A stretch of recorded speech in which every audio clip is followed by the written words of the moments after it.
오늘의 말씀은 예수님께서 무화과 나무를 저주하셨다 그랬더니 그만 그 나무가 말라 죽어버리더라. 이게 기적이다. 정말 놀라운 일이다. 그래서 제자들이 이상히 여겨서 예수님께 질문을 합니다. 어떻게 주님 말씀 한마디로 이 나무가 이렇게 시들어 죽어버립니까? 근데 그 대답은 이상히 여기지 말라는 겁니다. 이상하게 여기지 말라. 이상한 일들이 계속 일어나고 있습니다.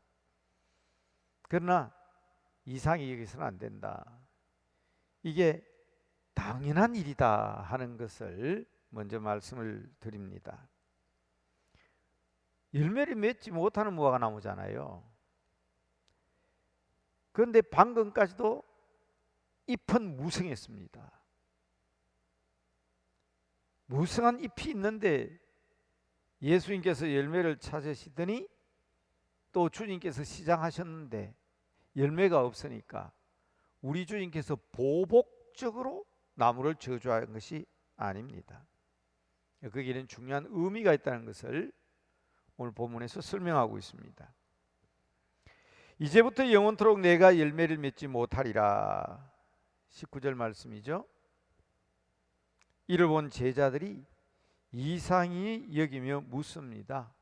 무화과 나무가 어찌하여 곧 말랐나이까? 예수님께서 예루살렘에 입성하실 그때쯤입니다.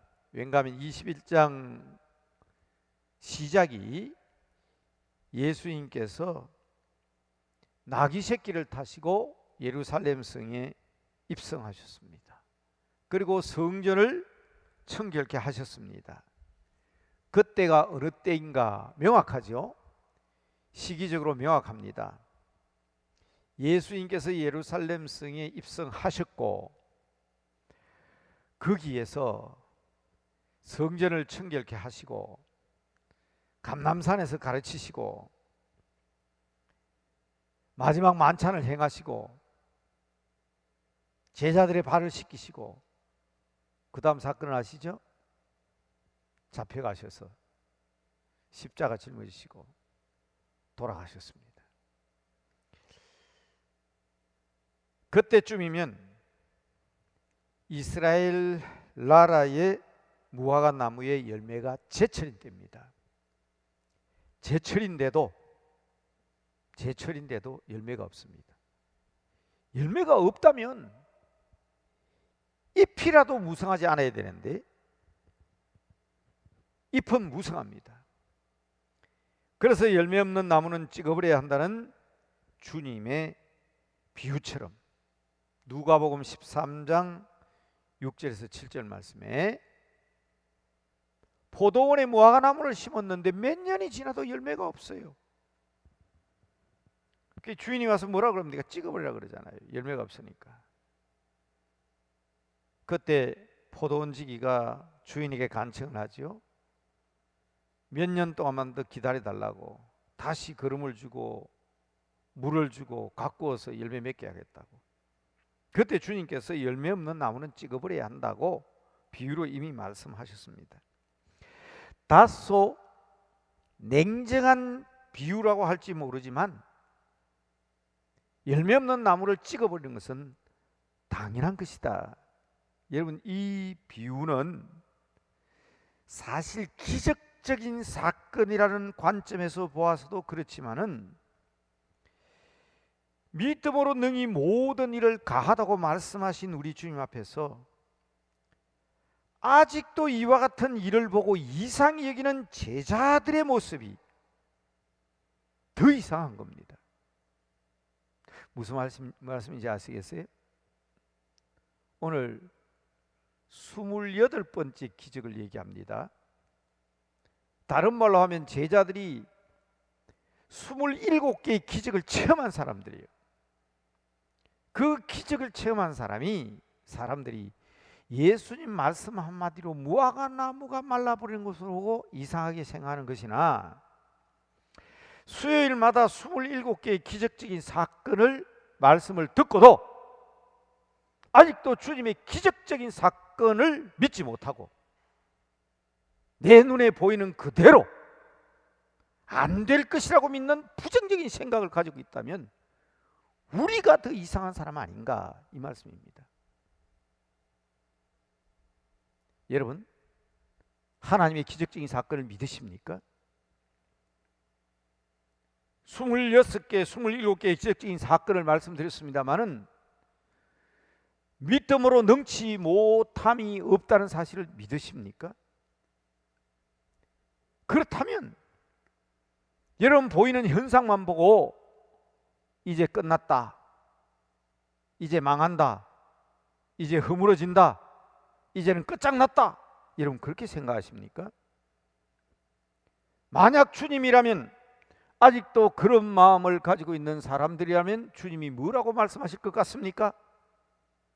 내 믿음이 어디에 있느냐?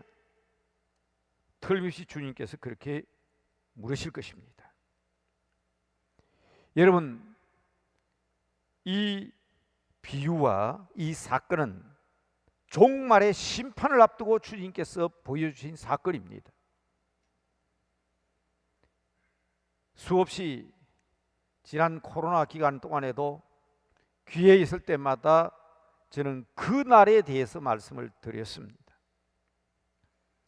우리 부목사님께서 말씀하신 대로 담임 목사의 설교의 70%가 천국에 대한 이야기요, 소망에 대한 이야기요, 그날에 대한 이야기라고 그랬는데, 그러한 날을 기다리는 우리들이 아직도 예수님의 기적적인 사건과 그 능력을 믿지 못한다면 그 믿음으로 우리 같은 죄 많은 사람들이, 연약한 인간들이 어떻게 주님 앞에 설 수가 있겠습니까? 예수님의 십자가의 사건이 기적적인 사건이고 그를 믿는 믿음으로 말미암아 우리가 의롭게 되어 천국 가는 것은 기적적인 사건이에요. 아직도 이상히 여기서는 안 됩니다.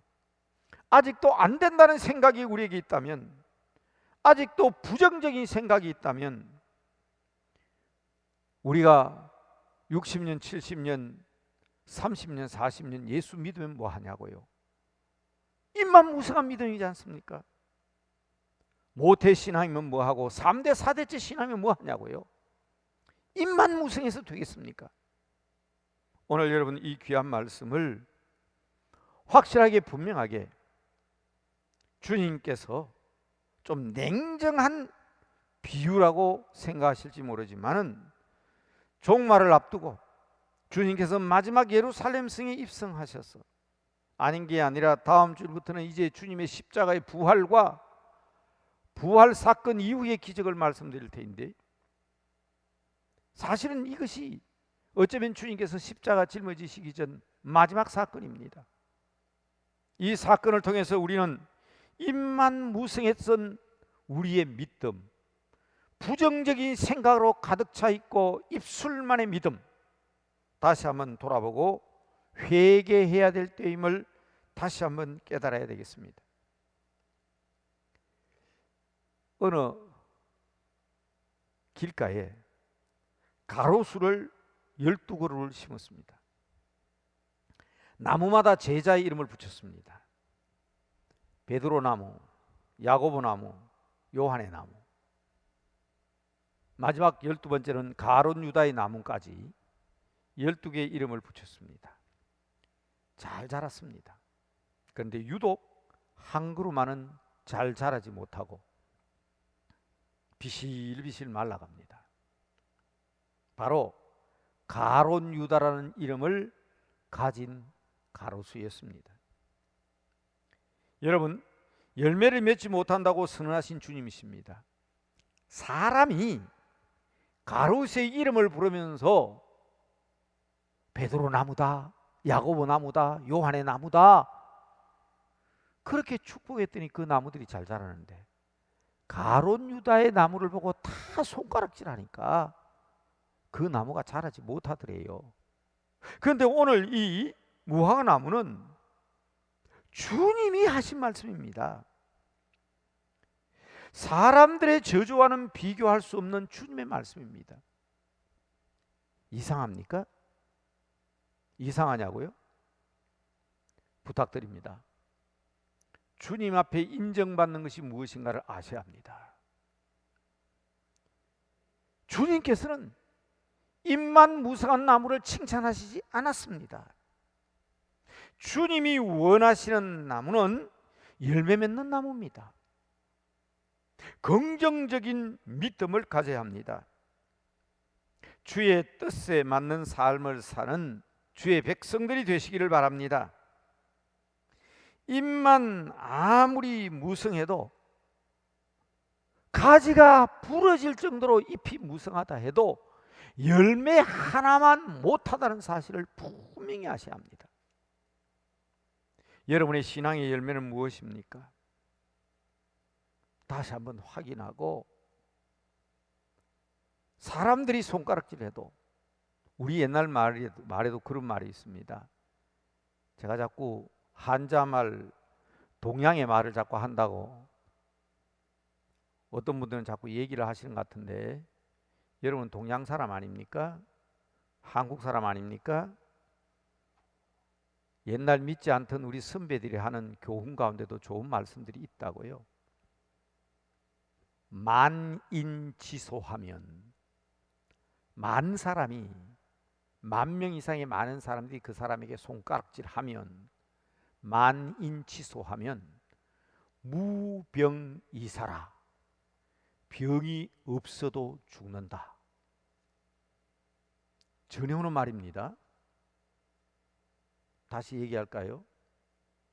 제가 자막으로 넣으려 하다가 자꾸 목사님 한자말을 자꾸 인용한다고 그러신 분이 계셔서 제가 일부러 안 썼습니다.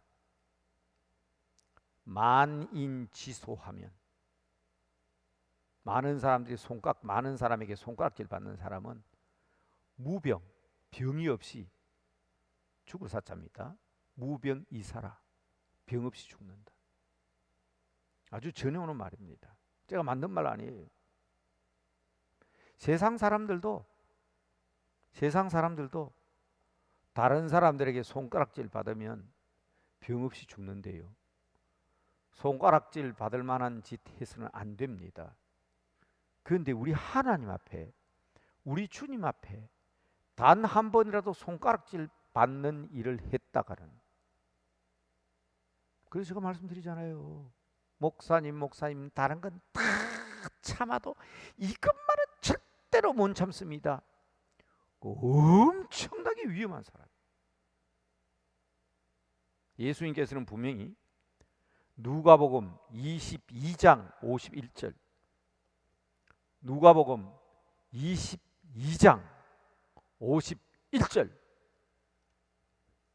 이것까지 참으라, 이것만은 못 참는다, 내가 이것까지 참으라 했습니다. 끝까지 주님 앞에 인정받는 사람이 돼야 되고, 마지막까지라도 열매 맺는 사람이 돼야 됩니다. 주님 앞에 꾸중 듣는 것을 예사로 생각하고, 주님 앞에 책망 맞는 것을 예사로 생각해서는 안 됩니다. 하나라도, 천에 하나라도 하나님 마음에 흐트러짐이 있을까 조심하셔야 됩니다. 그런데 안타깝게도 그것을 두려워하지 않는 사람들만 보면 가슴이 터지는 것 같아요. 정말 두렵습니다. 오늘 직장인 예배에 설교 제목이 뭔가 하면 여호와 하나님을 두려워하라는 겁니다. 공교롭게도 말씀이 두려워하지 말라, 내가 너와 함께한다, 두려워하지 말라 그러셨고, 또 신약 성경에는 하나님을 두려워하라고 그랬습니다. 두 단어를, 두 말씀을, 두려워하지 말라, 두려워하라는 말을 비교하면서 오늘 직장 예배 때 말씀을 드렸습니다. 정말 우리가 두려워해야 될 것은 우리의 육체를 해할 수 있는 사람을 두려워하지 않아야 합니다. 죽여봤자 우리의 육체밖에 할 수 없는 사람들입니다. 우리를 해봤자 우리의 물질이나 우리의 가정이나 우리의 가족이나 내 사업을 해할 수밖에 없는 사람을 두려워하지 말고 하나님을 두려워해. 우리의 육신과 영혼을 함께 멸하실 수 있는 그분을 두려워해. 기억하셔야 됩니다. 다시 말씀드립니다. 이 무화과 나무가 마른 사건은 엄격한 의미에서 이 사건은 심판을 예고하는 예언적 기사입니다. 무화과 나무는 유대 나라의 평화와 번영을 상징하는 나무입니다. 우리나라에도 국화가 있잖아요. 나라마다 국화가 있잖아요. 무화과 나무는 이스라엘의 나라목입니다. 무화과 나무가 포도나무가 마르는 것은 심판의 경고로 알았습니다. 그래서 이사야 선지자도 너희 무화과 나무와 포도나무가 마르는 것을 경고하면서 심판을 예언했습니다. 도끼가 나무 뿌리에 놓였다는 것은 불에 던져지기 직전이란 말인데, 마태복음 3장 10절, 마태복음 3장 10절에 했습니다. 지금 도끼가 나무 뿌리에 놓여 있다는 것과 주님께서 오늘 무화과 나무를 저주하신 사건은 동일한 사건입니다. 영적으로 열매가 없는 무용지물의 인간을 얘기하고 있다는 것을 기억해야 합니다. 책임을 지겠다는 것도 아니고, 회개함으로 새롭게 시작해 보겠다는 것도 아니고, 매를 맞으면서도 자기 자신의 잘못을 되돌아보지 않고, 타인에게 손해를 끼치면서도 전혀 깨닫지 못하는 것을 두고 우리는 자기 구실을 못하는 사람이라고 얘기합니다. 영적인 열매를 맺지 못하는 인생으로 평가합니다. 오늘 아침에 제가 분명히 새벽기도 시간에 말씀드렸습니다. 고린도 교회 교인들은 큰 잘못을 저지른 사람들입니다. 분파를 만들어서 개밥파다, 베드로파다, 예수파다, 바울파다, 아볼로파다 파벌을 만들고 온갖 부정과 불의를 행하던 사람입니다. 그런데 오늘 아침에 제가 뭐라고 말씀드렸습니까? 고린도 후서 6장 7장을 읽으면서 이렇게 범죄한 사람들이지만 이 사람은 순수한 사람이고 깨끗한 사람이라고 했습니다. 아니 목사님, 범죄를 저지르고 잘못한 사람들을 어떻게 깨끗한 사람이라고 합니까? 바울이 뭐라고 얘기했습니까? 첫 번째 편지를 보내었더니 그것을 깨닫지 못했는데, 나중에 디도를 보내서 알아봤더니 자기들의 잘못을 깨닫고, 우리가 어려서 파당을 조성했습니다. 우리가 수군수군했습니다. 우리가 믿음 없이 불평불만했습니다. 우리가 사도 바울 하나님의 종을 네가 무슨 하나님의 사도냐고 욕했습니다. 그 사실을 깨닫고 회개하고 눈물 흘리고 새 사람 되었습니다. 하나님은 과거를 묻지 않습니다. 그래서 오늘 아침 새벽 시간에 제가 분명히 말씀드렸습니다.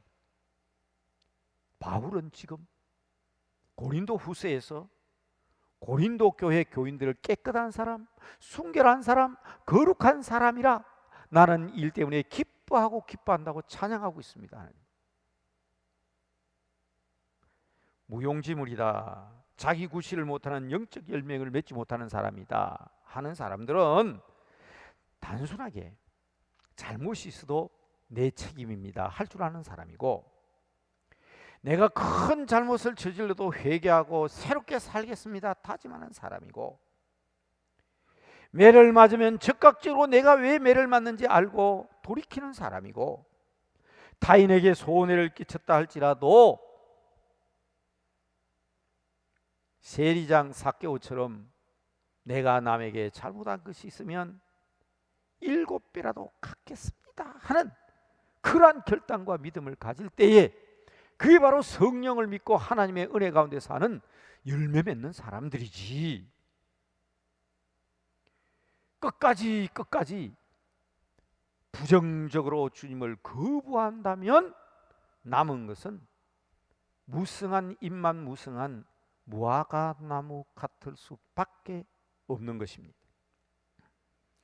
여러분, 오늘의 현실들을 바라보면서 예수님께서 무화과 나무를 저주하시니 말랐다 하는 이 일을 이상하게 여기지 마셔야 합니다. 오늘 세상을 한번 보십시오. 열매 맺는 삶은 자기의 본분을 다하는 것으로 평가합니다. 자기의 책임과 의무를 바르게 감당할 수 있어야 합니다.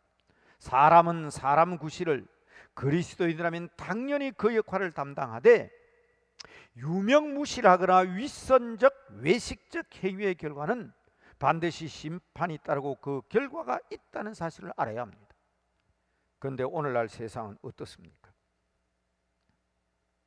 갈수록 높은 바벨탑을 지금도 쌓아가고 있습니다. 하나님께 도전하겠다고.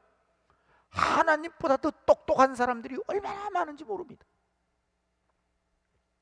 하나님의 말씀이 선포되어도 내 생각과 맞지 않으면 그 하나님 말씀 아니에요. 자기 말이 정상이고 자기의 도가 정상입니다.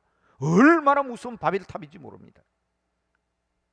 그리고 내리는 재앙이나 징벌도 당연한 것으로 알고 회개해야 되는데 오히려 나같이 살아왔는데 이 일이 왜 나에게 있느냐고 반문합니다. 우리 주님은 지금도 회개하고 돌이키기를 기다리고 계십니다. 우리는 주님 앞에 돌이키고 회개함으로 말미암아 생명의 존재 가치를 회복할 수 있다는 사실을 알아야 합니다. 이와 같은 사실을 여러분들에게 문제로 던지고 이제 기도하려고 하는데 마지막 결론을 조금 말씀드리려고 합니다. 우리는 잎만 무성한 나무가 그 결과가 어떠한지 이제 곧 우리 눈으로 보게 될 것입니다. 저는 종종 그런 생각 해보거든요. 손자를 보고 아들을 보면서 나도 저런 때가 있었지. 그런데 다 지나간 세월이 되고 말았습니다. 여러분, 멀지 않습니다. 주님의 품에서 나도 세상 살이 하면서 저렇게 살았지. 그날이 멀지 않습니다. 그렇기 때문에 지금이라도 우리는 회개하고 돌이켜야 합니다. 베드로가 얘기한 것처럼 회개에 합당한 열매를 맺어야 합니다. 성령님이 내 안에 계신다면 성령의 열매를 맺어야 합니다. 성경은 얼마나 열매를 강조하는지 모릅니다. 그래서 주님께서 그 많은 생애 동안 기적을 행하셨지만 2022년 새해 맞이해서 27가지 기적을 여러분들에게 얘기했지만 오늘 마지막 28번째 이 기적은 예수님께서 예루살렘 성에 입성하시고 십자가 짊어지시기 전에 마지막으로 하필이면 잎만 무성한 나무에 대한 사건을 가지고 우리에게 교훈하시려고 하시릴까. 그래서 이것은 제가 단순한 기적적 사건이 아니라 종말론적인 매우 귀중한 교훈이 담겨있는 사건이라고 말씀드린 것입니다. 주님의 기대에 미치지 못한 삶을 회개하고 주의 뜻을 분별하여 이제부터라도 주어진 책임과 사명을 다하겠노라고 다짐하는 그리스도인이 됩시다. 더구나 잎으로 가리면서 무성한 잎으로 가려질 줄 알고 변명하지 마십시오. 정직하고 진실하게 하나님 앞에서 마지막까지 내가 고백해야 될 것이 무엇인가를 확인하십시오. 무엇보다 헐의 허식을 버리고 꾸밈없는 순수한 믿음을 가져야 합니다. 토달지 말고 변명하지 말고 말씀 그대로 받아들이십시오. 우리 주님은 우리의 과거와 현재와 미래를 다 아시는 분이십니다. 마지막이 심판과 저주로 끝나기에는 너무나도 아까운 우리 인생 아닙니까? 우리 인생은 왕복이 없습니다. 윤회가 없습니다. 속지 마십시오. 이 땅에서 우리가 실패했으면 다음 생에 성공한다고요? 윤회 없습니다. 속으면 안 됩니다. 인생은 편도일 뿐입니다. 돌이킬 수 없는 유일한 길은 회개와 헌신뿐입니다. 그래서 주님도 이제 십자가를 앞두고 이 교훈을 남기시는 것입니다. 그래서 저도 여러분들에게 간곡하게 오늘 이 말씀을 드리는 것입니다. 주님 안에서 산다면 살만한 가치가 있는 인생입니다. 그러므로 다시 한번 내가 주님 안에 살고 있는지 확인하십시오. 한 번 더 말씀드립니다. 무성한 나뭇잎으로 나를 가릴 수 있다고 생각하지 마십시오. 주님께서 무성한 무화과 나무잎을 해치시고 열매를 찾으셨습니다. 마가는 똑같은 기사를 마가복음 11장에서 이야기하고 있습니다. 그런데 마지막 부분 11장 20절에서 25절에 되는 5절을 통해서 결론을 맺습니다. 오늘 우리 목사님이 읽어주신 말씀에는 22절 단 한 절로 결론을 맺었죠. 너희가 기도할 때에 무엇이든지 믿고 구하는 것을 다 받으리라 하시니라. 그 참 앞에 내용하고 그냥 갖다 붙이면 안 맞는 것 같죠? 아니 무화과 나무에 열매가 없어서 그 나무를 만들어 시들어 죽게 하신 주님이 뭐라고 말씀하십니까? 무엇인지 믿고 구하면 다 받으리라 이렇게 말씀하시잖아요. 뭘 구하라 말입니까? 뭐가 없어서 이 나무가 말라 죽었습니까? 열매가 없어서 말라 죽었잖아요. 그렇다면 오늘 결론은 너무나도 분명합니다. 지금이라도 믿고 구하면 열매를 받을 수 있다는 얘기 아닙니까? 그래서 마가복음에는 하나님을 믿으라 의심하지 아니하면 그대로 되리라. 이게 이 사건에 대한 결론입니다. 무엇인지 기도하고 구한 것을 받은 줄로 믿으라. 그리하면 그대로 되리라. 기도에 대한 교훈이 아니거든요. 이 장이 말라버린 무화과 나무 사건에 대한 결론이 주님께서 이렇게 결론을 내리십니다.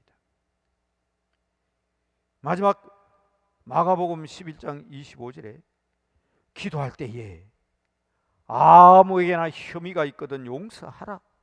그리하여야 너희 아버지께서 너희 허물을 사하여 주시리라. 그 참 무성한 잎과 열매를 얘기하시다가 이 말씀을 하시는 이유가 뭘까요? 지금이라도 엎드립시다. 지금이라도 엎드려 기도하십시다. 지금이라도 나의 삶이 무성한 무화과 잎 같은 삶이 아니었는가 돌아보십시다. 그리고 지금이라도 회개하고 주님 앞에 구하십시다. 편도입니다. 한 번뿐인 인생입니다. 오늘 밤에 우리 주님이 오실지도 모릅니다. 이 해가 지나가기 전에 우리가 요단강 건너게 될지도 모릅니다. 그러므로 지금이라도 회개하고 부정적인 그런 신앙이 아니라 자꾸 가리라 하지 말고 무화과 나무 잎으로 우리 자신을 돌아보고 회개하는 이 시간이 될 수 있으면 좋겠습니다. 다 같이 손 모으십시다. 그리고 우리 자신을 돌아보며 기도하십시다. 목사님 나오셔서 기도 제목을 제시하면서 함께 기도할 때 회개의 기도 그리고 회복하게 하소서 열매 맺게 하소서 3가지의 기도 제목을 목사님께서 별도로 안내해 주실 것입니다. 목사님 안내하실 때까지 오늘 말씀을 생각하면서 잠깐 기도하십시다.